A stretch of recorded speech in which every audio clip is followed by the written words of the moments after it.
بسم اللہ الرحمن الرحیم الحمدللہ رب العالمین وصلی اللہ علی محمد وآلہ الطاہرین ولعنۃ اللہ علی اعدائہم اجمعین۔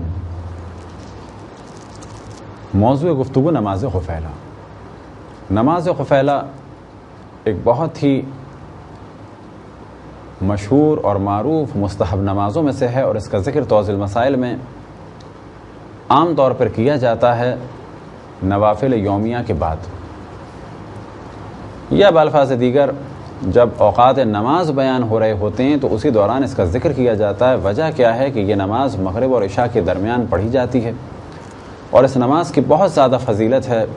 برکتوں کو حاصل کرنے کے لیے، اور خصوصاً اپنے گناہوں کو معاف کرنے کے لیے۔ خداوند تبارک و تعالیٰ کی بارگاہ میں اس نماز کے ذریعے سے انسان اپنے گناہ کو معاف کروائے۔ جو پردے ہمارے اور اللہ سبحانہ و تعالیٰ کے درمیان گناہوں کی وجہ سے پڑ جاتے ہیں، تو یہ نماز انتہائی مجرب نماز ہے کہ جس کے ذریعے سے ان پردوں کو ہٹایا جائے۔ خداوند تبارک و تعالیٰ امام خمینی کے درجات کو بلند سے بلند فرمائے، اور اسی طریقے سے حضرت آیت اللہ العظمیٰ خامنائی کو طول عمر عطا فرمائے، انقلاب کو امام زمان علیہ السلام کے ظہور تک قائم اور دائم فرمائے۔ انقلاب کی برکتوں میں سے ایک برکت یہ نماز خفیلہ ہے۔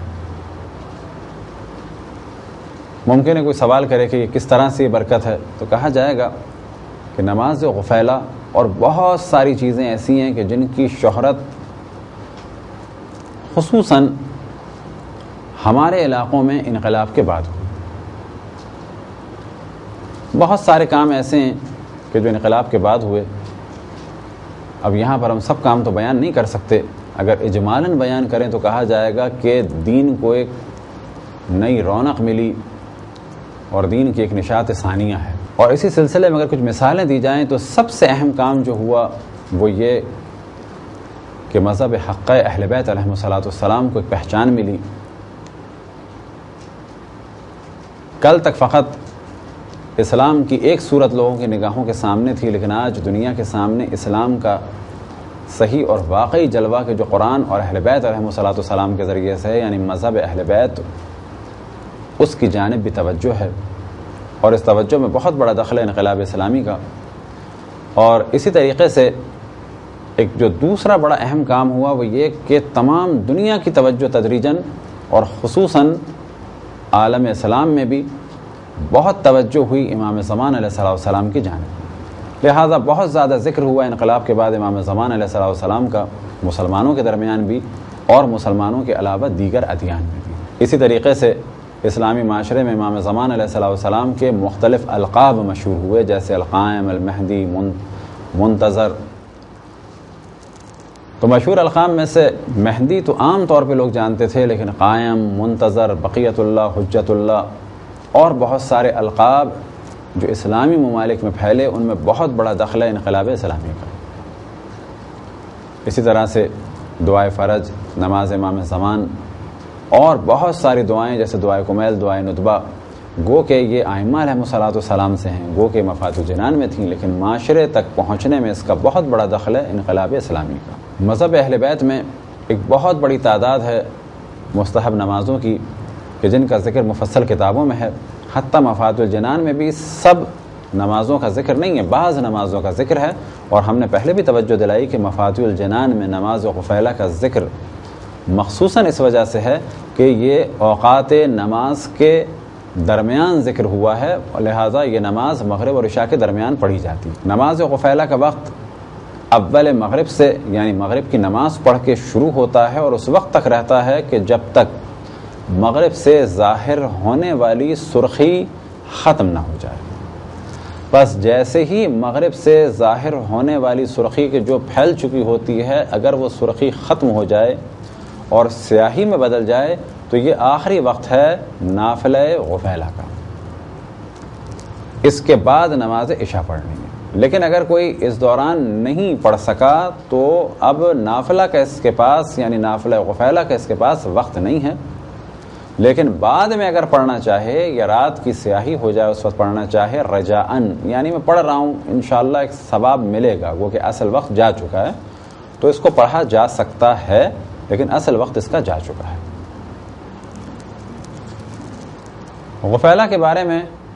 یا مستحب نمازوں کے بارے میں انہیں توجہ دلائی کہ اگر کوئی مغرب کے بعد نماز غفیلہ پڑھنا چاہے اور وہ جانتا ہے کہ میرے پاس وقت کم ہے اور اگر میں 4 رکعت نافلہ مغرب پڑھوں اور 2 رکعت نماز غفیلہ پڑھوں تو اس وقت مجھ سے جماعت چھوٹ جائے گی، تو ایسے فرد کے لیے جائز ہے کہ وہ 2 رکعت نافلہ مغرب کے بجائے 2 رکعت نافلہ غفیلہ پڑھ لے، اور یہ ایک نماز 2 نمازوں کے بدلے ہوگی، یعنی نماز غفیلہ کے بدلے بھی ہوگی اور نماز نافلہ مغرب بھی کاؤنٹ ہوگی۔ اب تک تو یہ گفتگو تھی کچھ نماز غفیلہ کے بارے میں، اور اب اس کا طریقہ بیان کیا جائے تو پہلے مرحلے میں یہ چیز ذہن میں رہے کہ نماز غفیلہ 2 رکعت ہے نماز فجر کی طرح سے۔ فرق یہ ہے کہ سورہ حمد کے بعد اس میں کوئی اور سورہ نہیں پڑھا جائے گا بلکہ آیت پڑھی جائے گی۔ بس پہلی رکعت میں نیت کے بعد سورہ حمد پڑھنا ہے اور سورہ حمد کے بعد اس آیت کی تلاوت کرنی ہے۔ وَظَنُّونَ ذَهَبَ مُغَاضِبًا فَظَنَّ أَن لَّن نَّقْدِرَ عَلَيْهِ فَنَادَى فِي الظُّلُمَاتِ أَن لَّا إِلَٰهَ إِلَّا أَنتَ سُبْحَانَكَ إِنِّي كُنتُ مِنَ الظَّالِمِينَ فَاسْتَجَبْنَا لَهُ وَنَجَّيْنَاهُ مِنَ الْغَمِّ وَكَذَٰلِكَ نُنجِي الْمُؤْمِنِينَ۔ اب اس آیت کے ختم ہونے کے بعد رکوع کرنا ہے، رکوع کے بعد 2 عدد سجدے، اور سجدے کے بعد کھڑے ہو کر سورہ حمد کی تلاوت کرنی ہے، اور سورہ حمد کے بعد اس آیت کریمہ کی تلاوت کرنی ہے۔ وَعِندَهُ مَفَاتِحُ الْغَيْبِ لَا يَعْلَمُهَا إِلَّا هُوَ وَيَعْلَمُ مَا فِي الْبَرِّ وَالْبَحْرِ وَمَا تَسْقُطُ مِنْ وَرَقَةٍ إِلَّا يَعْلَمُهَا وَلَا حَبَّةٍ فِي ظُلُمَاتِ الْأَرْضِ وَلَا رَطْبٍ وَلَا يَابِسٍ إِلَّا فِي كِتَابٍ مُبِينٍ۔ دوسری رکعت میں اس آیت کے ختم ہونے کے بعد دعائے قنوت کے بارے میں ذہن میں توجہ رہے کہ دعائے قنوت مستحب ہے، اور جو بھی دعائے قنوت میں پڑھیں، اور چاہے ایک دفعہ ذکر خداوند تبارک و تعالیٰ ہو الحمدللہ یا سبحان اللہ تو یہ بھی کافی ہے، اور چاہے ایک صلوات ہو یہ بھی کافی ہے، لیکن نماز غفیلہ کے قنوت میں ایک مختصر سی دعا ہے۔ اب اس جانب بھی توجہ رہے کہ ان تمام آیات کو اگر لکھ کے ہاتھ میں رکھ لیا جائے اور قنوت کی دعا کو بھی ہاتھ میں لکھ کے رکھ لیا جائے کچھ دن کے لیے تو اس طریقے سے بھی نماز ہو سکتی ہے، اور سامنے اگر ان آیات کو اور اس قنوت کو کسی پینا فلیکس پہ لکھ کے دیوار پہ لگا دیا جائے اور دوران نماز انسان اس سے پڑھتا رہے تو یہ بھی جائز ہے۔ اور دوسری رکعت میں اس آیت کی تلاوت کے بعد قنوت، اور قنوت میں اس دعا کو پڑھنا ہے۔ اللہم انی اسألک بمفاتح الغیب التي لا يعلمها الا انت ان تصلی علی محمد وآل محمد وان تفعل بی، اور ان تفعل بی کے بعد کتابوں میں آپ دیکھیں گے لکھا ہوگا قضا و قضا، یعنی قضا و قضا نہیں کہنا ہے بلکہ اس کے بجائے اپنی حاجات کو مانگنا ہے۔ اپنی زبان میں مختلف دعائیں خداوند تبارک و تعالیٰ کی بارگاہ میں پیش فرمائیں، اور جب دعا سے فارغ ہو جائیں تو پھر یہ مختصر سی دعا پڑھیں، اللہم انت ولی نعمتی وقادر علی طلبتی وتعلم حاجتی فاسألک بحق محمد وآل محمد علیہ وعلیہم السلام لما قضیتها لی۔ اب دعائے قنوت کے بعد رکوع، اور رکوع کے بعد 2 عدد سجدے، اور پھر اس کے بعد تشہد اور سلام، اور سلام کے بعد نماز ختم ہو گئی۔ بہتر ہے کہ پہلے 3 دفعہ تکبیر کہی جائے اور اس کے بعد صلوات پڑھی جائے، اور بعد میں تسبیحات حضرت فاطمہ زہرا صلوات اللہ وسلام علیہا یعنی 34 دفعہ یعنی 34 دفعہ اللہ اکبر، 33 دفعہ یعنی 33 دفعہ الحمدللہ، اور 33 دفعہ سبحان اللہ۔ اس کے بعد اپنے لیے اور اپنے گھر والوں کے لیے، اور خصوصاً جو دنیا سے چلے گئے ان کے لیے دعائیں کریں، لیکن سب سے اہم دعا وہ یہ کہ ہم سب دعا کریں کہ امام زمان علیہ السلام کا ظہور جلد سے جلد ہو جائے اور ہم سب انشاءاللہ ان کی خدمت اقدس میں ہوں، انہی کے محضر مبارک میں زندہ رہیں، اور اگر ان کی زندگی میں ہمیں دنیا سے جانا ہے تو ان کی محضر مبارک میں کفر سے جنگ کرتے ہوئے ہمارا دم نکلے، اور اس عالم میں ہم مریں کہ وہ ہم سے راضی اور خوشنود ہوں۔